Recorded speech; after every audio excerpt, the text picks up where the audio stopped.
listening to Reality Wrap. I'm your host, Melanie. Thanks for listening and enjoy the show. Okay, everyone, I have an announcement.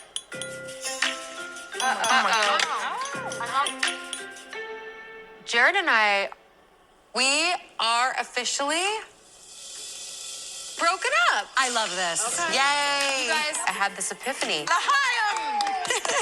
Epiphany? I've heard about this epiphany before. I literally woke up in the middle of the night, like, ding! I know exactly what I need to do. The thing is, though, Meili, I woke up in the middle of the night with an epiphany. I just need to not date anyone. I had this epiphany. I seriously laid there for like 2 hours. Did you call him and tell him this epiphany in the middle of the night? Did you wake up and say, "You're done, bro"? I didn't. Have you actually told Jared you're officially broken up? No. Can we all just take a moment to sit and reflect on how dumb Britney really is? Oh my God, you guys. I now more than ever think she's using this whole Jared on again, off again, whatever it is, for attention. She's totally using this as a storyline. And now I am also convinced that she 100% is one of those women who likes drama in their relationship because it gets her the attention that they're looking for. And the only conclusion that I can come to after seeing some of the things that he's posted out there on social media is that these two 100% deserve each other. God bless. Get together, break up, get together, break up. I honestly could not be more uninterested if I tried. Britney, you can go. Thanks for tuning in to Reality Wrap. Today I'm going to be recapping The Real Housewives of Salt Lake City, Season 5, Episode 4. I thought this was a great episode. I'm going to give it a solid B+. Before I do get into today's episode, I do want to take this moment to send my well wishes to Whitney Rose's daughter, Bobby, who I guess 2 days ago went into the ICU for complications from asthma. And I think as of yesterday, she was still there, but Whitney did say she was on the mend. I also want to congratulate Miss Monica Garcia for making the top 11 reality stars of the year, according to Us Magazine. Kyle Richards was also on that list and was actually named the top reality TV star of 2024, which kind of surprised me because I don't feel like she shared a ton last season. If anything, I feel like she hid a lot and was playing coy as to what her relationship was with Morgan Wade. She never came out and said anything about it. I think Monica made a way bigger splash in 2024 than Kyle Richards did, so I don't quite understand why she was named number one, but she was. I really think Monica was way higher up on that list than Kyle Richards was. All right, let's go ahead and jump into the recap. So we are still in Milwaukee, and at the beginning of the episode, they do this little Laverne and Shirley bit. It was super cute. Heather and Whitney were Laverne and Shirley, though I can't remember who was Laverne and who was Shirley. We see Whitney go to Mary's room in the hotel to tell her the plan for the day. I really am so surprised at how close these two have become because, as we know, in previous seasons, Mary really did not like Whitney, and now they seem really close. Like they're hugging, they're like, love you, love you. I really like seeing it. I am just loving Mary's relationships with the women this season. She's like a totally different person. I kind of wonder what is causing her to be different, if she's just made amends with all these women or if there's something else that's going on in her life that we don't know that's causing her to be this happy, but whatever it is, I love it. The women are getting ready for the day. Whitney has a jam-packed day planned. Hostess of this trip, I've taken a lot of notes from my predecessors. Welcome, guys! AKA Meredith. We are not going to be coloring t-shirts and playing games in a park. And you wonder why Meredith thinks that Whitney has a problem with her. I mean, she's taking every opportunity to stick it to her. We see Meredith go to Lisa's room and she sits down and she's telling Lisa about how she was talking to Angie the night before. And I guess Angie was telling her that she's having a hard time with Lisa because she feels like Lisa doesn't want to talk to her. And she warns Meredith that she should be careful of Lisa. She has said some nasty nasty things about you. Yeah, it's like, look at, she said that you out of New York. She had her feelings about you and your marriage.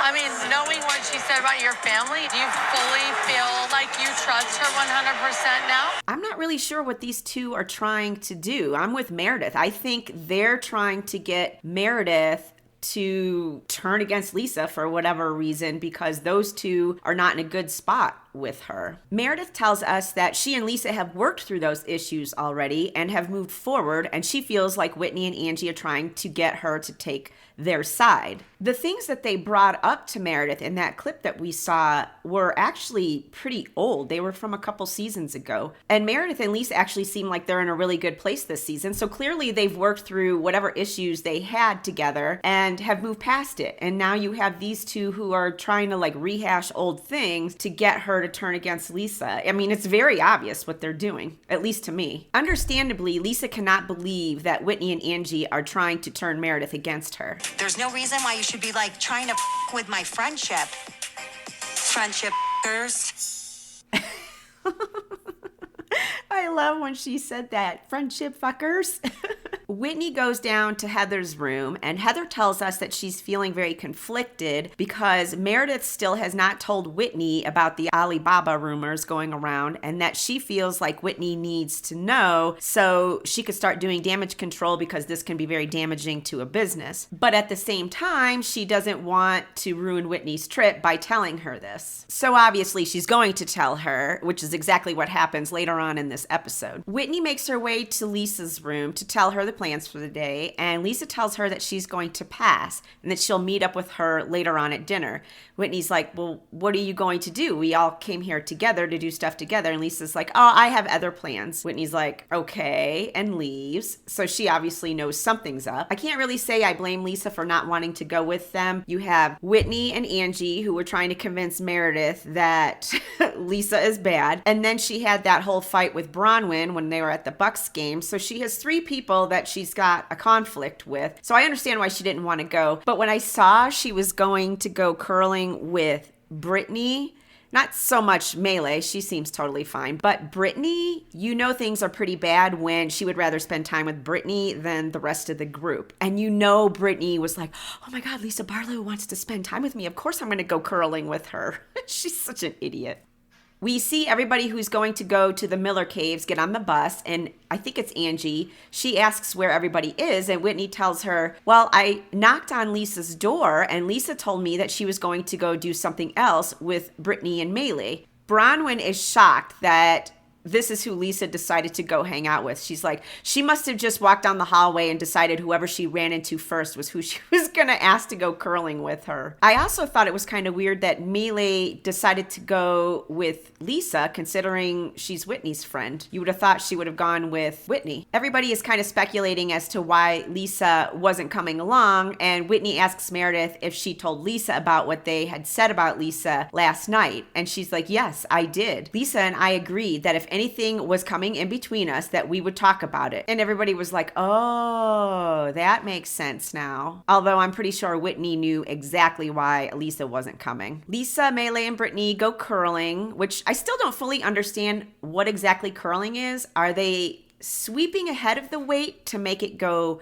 further? I just don't understand exactly what's happening when I watch curling. Meili tells us that being on the ice is natural for her because growing up, she was a figure skater and actually had started training for the Junior Olympics when she decided to quit. Back at the caves, they're doing a tasting of different beers paired with cheese. Apparently, Mary has never tried beer before and only drinks champagne. And the guy tells her that this is the champagne of beers. I mean, come on, that is a super stretch. I would consider Miller actually more of an economical beer, more than a champagne beer. I'd put it at the same level as like Budweiser or Coors. We see them taking their sips and they're all commenting on how good it tastes. I think it's delicious. What do you think, Mary? I like it. I had no clue that there is like an upscale beer. It's Regal. Mary, she thinks it's Regal. She is killing me this season.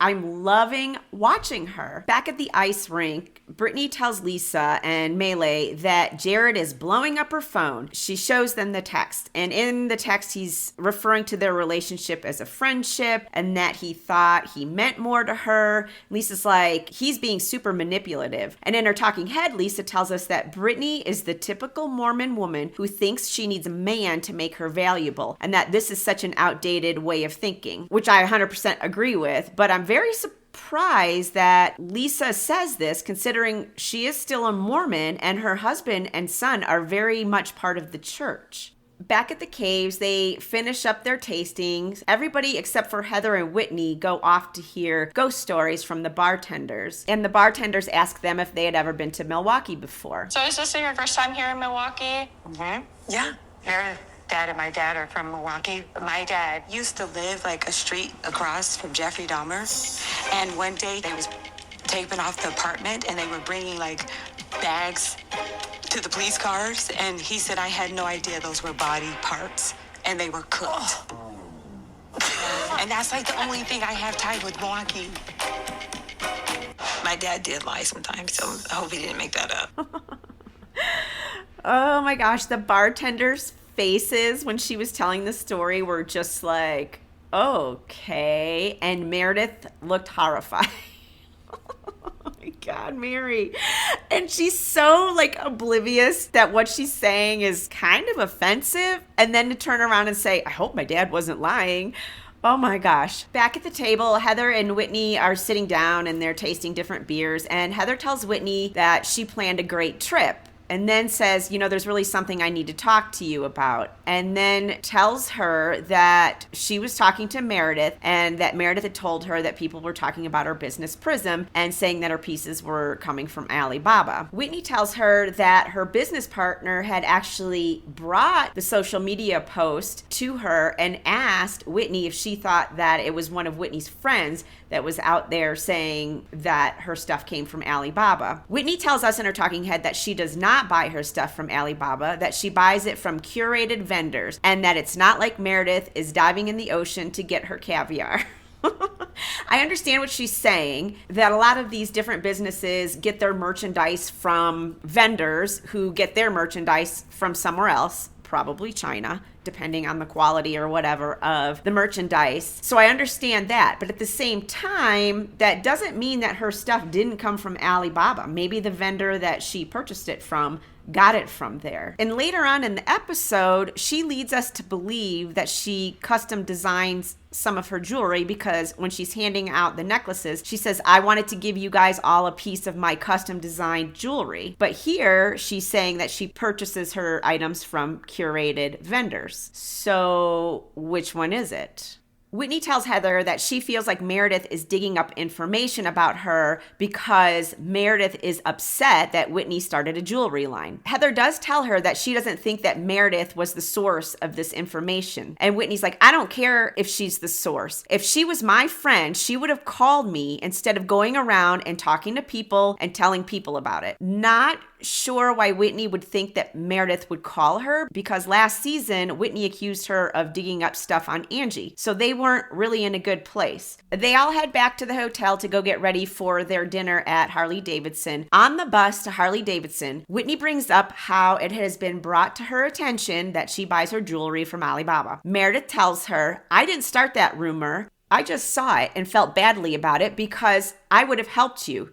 Whitney says, well, why didn't you just pick up the phone and call me? Meredith says, because clearly you didn't want to discuss it with me. You could have come to me and tell me that you're starting a business in my industry. Whitney's like, I don't understand why you're so concerned. And Meredith tells her, I'm not really concerned. I just felt bad for you. Whitney tells them that she wants to put a pin in the conversation because they've arrived at the Harley Davidson Museum. And she's like, this is a really important night for me. And I just want to put a pin in this conversation. And I was like, well, you're the one who brought it up.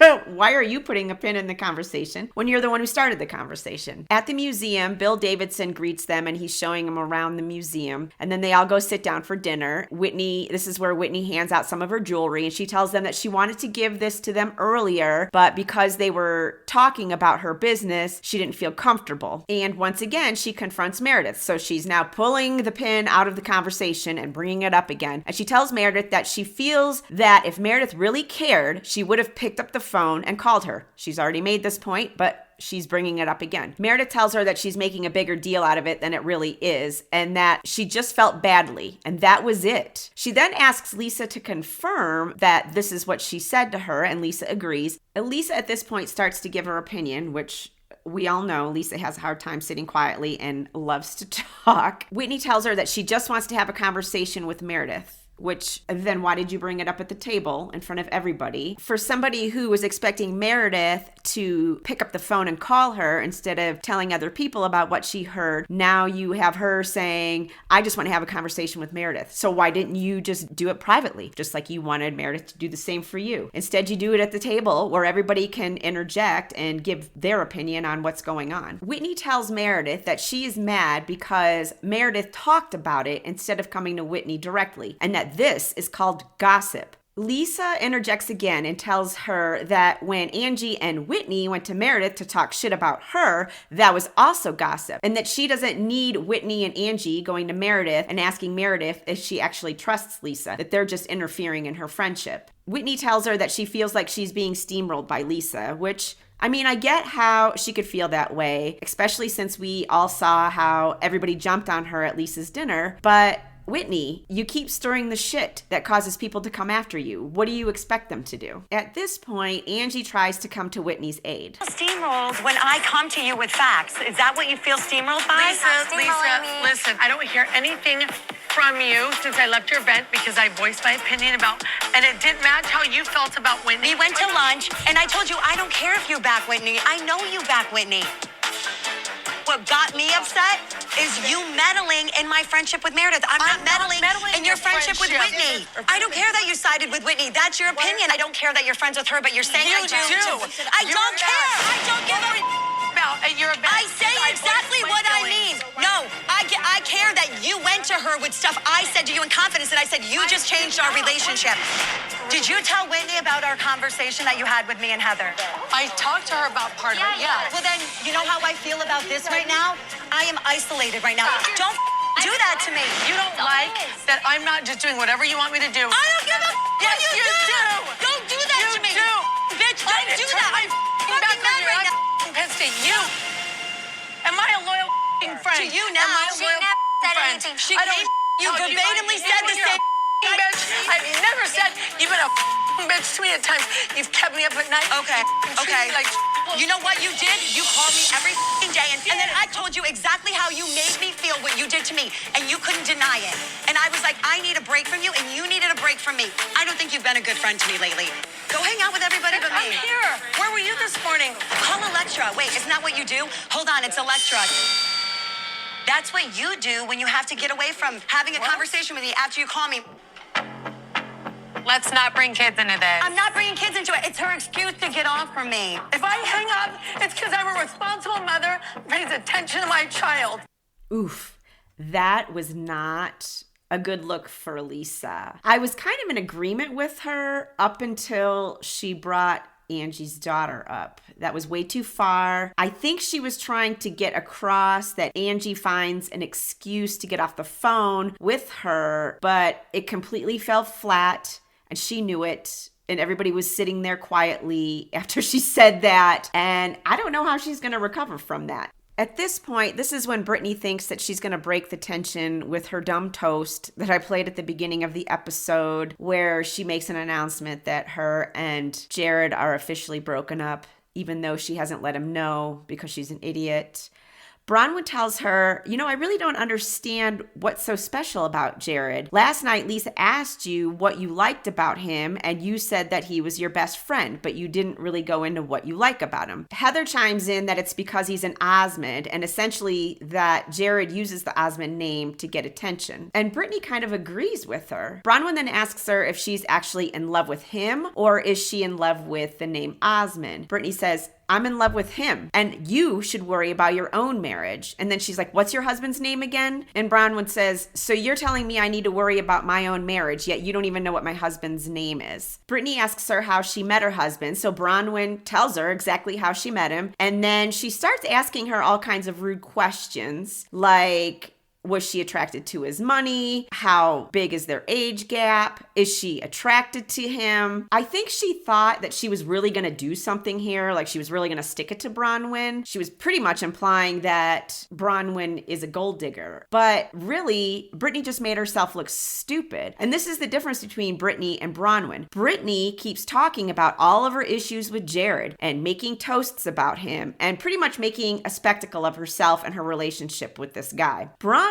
is actually married to Todd. They have a normal relationship, and she's not using her relationship to garner attention. Britani is stupid, and you will never convince me otherwise. And I was so happy to watch Bronwyn very sophisticatedly put her in her place. It's now time for them to head out to Trixie's drag show at Trixie's bar, and we see Bronwyn change into another outfit. This one is also couture, but it is actually a hot dog. And I'm sorry, that was 100% a costume. The hard coat, that's fashion. The hot dog outfit, that's costume. Ding, Mary nailed it. So they get to the bar and they have a dance off. And one thing is pretty clear. Lisa Barlow may know fashion, but she cannot dance. And that is it for this episode. Next week, it looks like we finally get to see Jared and Britani. And we also see Britani telling Lisa that she interfered in her relationship. Again, this woman is an idiot. She's literally bringing people into her relationship by constantly talking about it and asking for everybody's opinion. And now she's mad at Lisa for interjecting in her relationship. I cannot with this woman. I hope she is a one and done. All right, guys, that's all I have for you for this week. I will talk to you guys next week, and I hope you guys all have a really great weekend. Bye.